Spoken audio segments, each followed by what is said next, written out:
Ya, sampai dengan saat ini, Bayu pun masih mencoba untuk menghubungi Ali Mukhtar Ngabalin, tenaga ahli utama KSP, dan juga belum direspon oleh beliau, pemirsa. Kita lanjutkan saja ya, Bayu ya.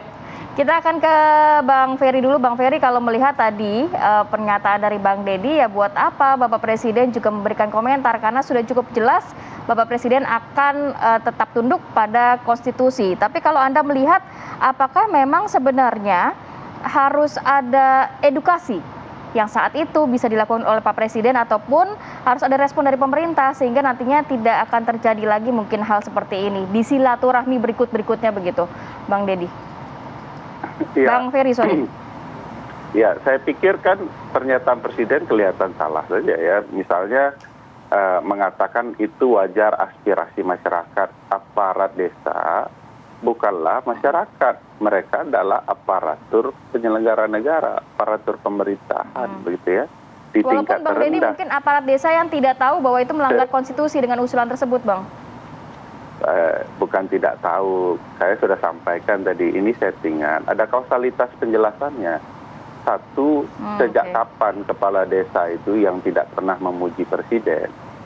Di mana saja presidennya itu, baik itu Presiden Soeharto, Gus Dur, Bu Mega, SBY, Habibie bahkan, dan sekarang Presiden Joko Widodo. Kedua, Presiden sedang bertransaksi terbuka. Dalam dukungan kepala desa itu, seluruh permintaan kepala desa dikabulkan. Bahkan menggunakan stempel lambang negara, burung Garuda.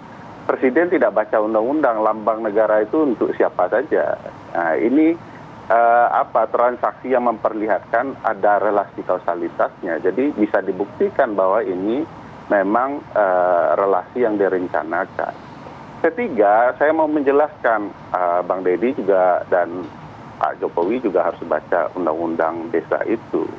Pasal 29 itu ada ketentuan soal apa saja yang dilarang bagi kepala desa.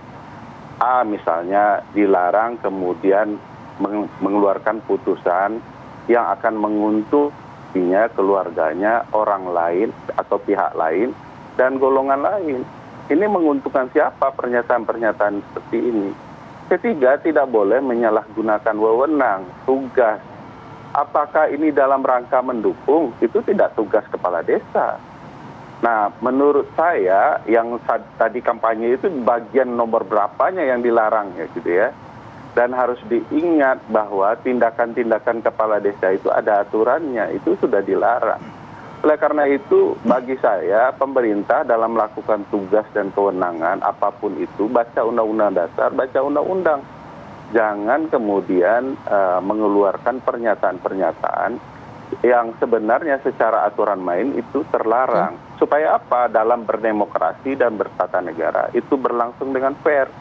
Nah, apa yang kemudian terlihat ya persis seperti Orde Baru ya. Presiden Soeharto juga disanjung sebagai Bapak Pembangunan Nasional.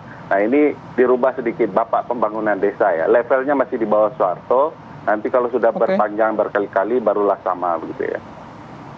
Oke, saya terakhir ke Bang Deddy. Bang Deddy, itu kan tadi Bang Deddy menyebut ini bentuk aspirasi, artinya ya tidak ada masalah. Pak Presiden juga sudah menyebutkan bahwa akan taat konstitusi. Artinya kalau misalnya dalam jangka waktu ke depan mungkin masih ada lagi beberapa elemen masyarakat yang menyampaikan hal serupa juga, itu bukan menjadi masalah gitu. Ya, saya lagi-lagi mengatakan mau menempatkan ini dalam konteks kerutukan saja gitu ya. Karena begini, tadi saya katakan bahwa ini kita tidak dalam masa kampanye atau masa pemilu gitu ya. Yang kedua, secara real politik gitu ya, tidak ada pintu sedikit pun untuk yang namanya amandemen konstitusi yang memungkinkan presiden 3 periode. Realita politik seperti itu gitu. Jadi ya kalau ada kegenitan gitu ya, berupa ya cerutukan seperti itu, aspirasi seperti itu, jadi nanggapinya sama aja dengan orang di jalanan setiap hari bilang turunkan Jokowi cukup sampai di sini gitu. Itu ya silakan. Bahwa itu adalah kelalaian yang oleh pihak-pihak tertentu dipandang sebagai pelanggaran undang-undang atau apa, saya kira ya kita serahkan pada Kementerian Dalam Negeri untuk memberikan pembinaan gitu loh. Karena beda kalau dia dilakukan pada masa kampanye, pada masa pemilu, ya itu jelas punya implikasi pidana gitu loh. Tapi ya kalau sekarang saya kira ya saya anggap celutukan saja gitu loh. Dan itu banyak terjadi di masyarakat. Saya kira tidak terlalu perlu kita permasalahkan lah atau sampai kita analisa terlalu jauh sebagai sebuah bentuk konspirasi atau apa. Dan bahwa orang mengapresiasi apa yang dilakukan Pak Jokowi dengan anggaran dana desa meskipun itu sebuah perintah undang-undang gitu ya. Saya kira itu juga bentuk apresiasi yang biasa saja. Toh itu hanya pernyataan lisan yang disampaikan sebagai bentuk penghargaan terhadap pemimpin gitu loh. Karena mereka kan juga tidak berhak untuk mengeluarkan satu keputusan menyatakan itu Bapak Pembangunan Desa atau Bapak apalah. Jadi saya kira dinamika seperti itu tidak perlulah kita terlalu sensitif, terlalu berlebihan menanggapinya gitu. Kita di PD Perjuangan akan konsisten menjaga konstitusi bahwa tidak ada yang namanya presiden 3 periode, tidak ada yang namanya penundaan pemilu, dan kekuatan politik di DPR juga saya lihat masih seperti itu. Oleh karena itu saya menghimbau juga orang-orang di pemerintahan juga yang masih genit-genit ya berhentilah gitu, karena itu tidak menyumbang apapun terhadap negara ini. Gitu.